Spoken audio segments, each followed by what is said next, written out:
On behalf of Sri Shakti Defence Academy, Lucknow, I welcome you on this episode of Daily Defence News.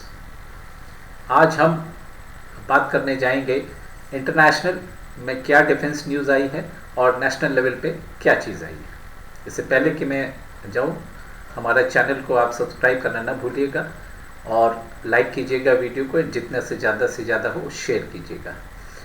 तो आइए चलते हैं। सबसे पहले जो इंटरनेशनल लेवल पर हम बातें करते हैं, वहाँ पे सबसे पहली खबर आई है रशिया यूक्रेन युद्ध को लेकर। ओडिशा एक पोर्ट सिटी है जो कि ब्लैक सी में यानी कि यूक्रेन के सदर्न इलाके में आती है। वहाँ पर मिसाइल का एक हमला हुआ, रशियन मिसाइल लैंड करी और उस वक्त ज़ेलेंस्की जो कि वहाँ के प्रेसिडेंट हैं यूक्रेन के और ग्रीस के प्राइम मिनिस्टर, ये दोनों वहाँ पर मौजूद थे। और जहाँ पर ये थे वहाँ से मुश्किल से 500 मीटर के ऊपर एक रशियन मिसाइल गिरी थी। तो आज एक तरीके से बाल बाल ज़ेलेंस्की बचे हैं।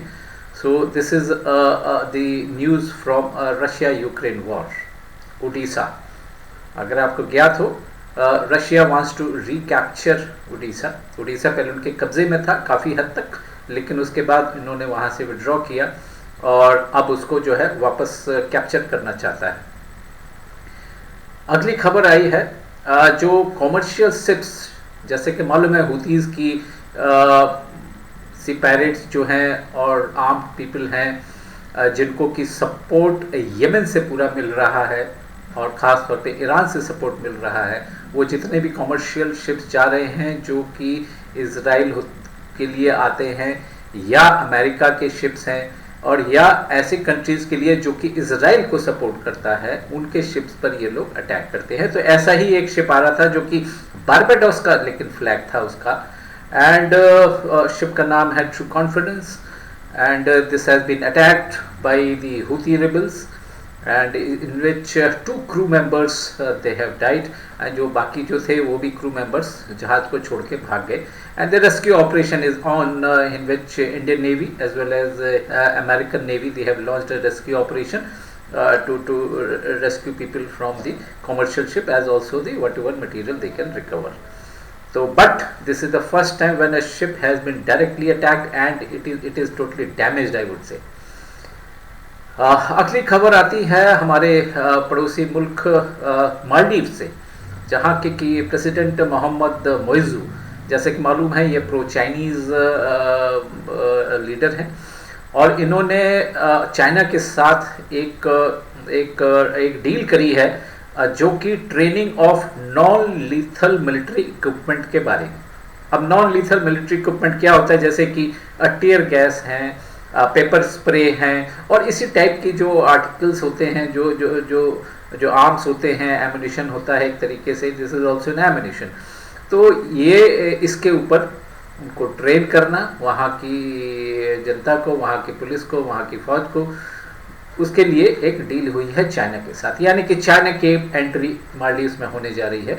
मालदीव्स ये नहीं जानता है कि श्रीलंका की हालत क्या हुई, पाकिस्तान की हालत क्या हुई, और भी अन्य देश हैं जहाँ पर चाइना ने मदद करी है, वहाँ पर हालत क्या हुई है। एंड चाइना कभी भी they can back off at any time. China is totally unreliable, but anyway that's the deal which has taken place. So that is all as far as the international defence news is concern. Let's now move on to the national defence news. सबसे पहले बतलाना चाहेंगे आपको कि एक नई naval base बनाई गई है लक्षद्वीप में। लक्षद्वीप में ऑलरेडी नेवल प्रेजेंस था हमारी इंडियन नेवी का, लेकिन एक नई बेस बनाई गई है जिसको INS जटायु का नाम दिया गया है। जटायु आपको याद हो, रामायण में जिन्होंने देखा है रामचंद्र जी के समय में जटायु का क्या रोल था, तो उसी पर ही INS जटायु का नाम दिया गया है। और इसको मिनिकॉय आइलैंड जो कि लक्षद्वीप में सबसे सदर्न मोस्ट आइलैंड है, वहाँ पर इसको जो है नई बेस बनाई गई है Indian navy. It's a Indian naval base which is going to be very strategic location because the entire trade route, commercial route is passing through this, just short of this, along the Indian Ocean. तो Indian ocean पे अगर आपको dominate करना है, तो जो कि India चाहता है, तो उसके लिए ये बेस बहुत ही अहम होने जा रही है। नेक्स्ट एक छोटी खबर आई है कि हैदराबाद बेस्ड मोहम्मद अफसान, यानी कि इनकी जो है रशिया यूक्रेन वॉर में इनकी डेथ हो गई है।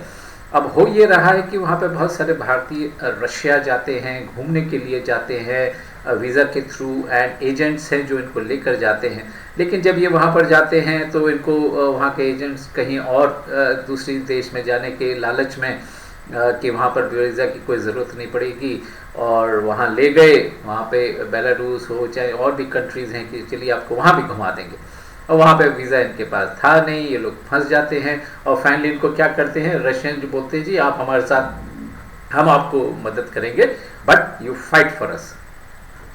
काफ़ी भारतीय जो है तकरीबन 80 से 85 अभी भी हैं वहाँ पर जो कि नौकरी की तलाश में रशिया गए हैं, but slowly and slowly they are being taken away from their basic role, basic job, and put into the front line. And that you imagine front line which is against the rule, against the India Russia friendship treaty. So anyway, but ये हुआ है on ground. इसी का आज एक video भी viral हुआ है।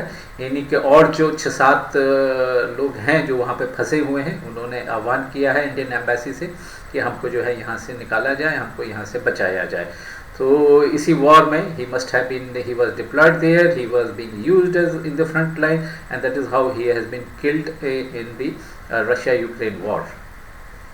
आखिरी खबर है इंडियन अपनी नेशनल लेवल की कि जो बॉर्डर रोड ऑर्गेनाइजेशंस हैं वहाँ पर उनकी कमांड, पहली महिला ने वहाँ की कमांड संभाली है, एक यूनिट की बॉर्डर रोड ऑर्गेनाइजेशन जो कि मिनिस्ट्री ऑफ डिफेंस के नीचे आती है।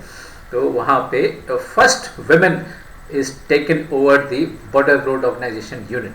तो ये वुमेन फोक्स के लिए बड़ी अच्छी न्यूज़ है।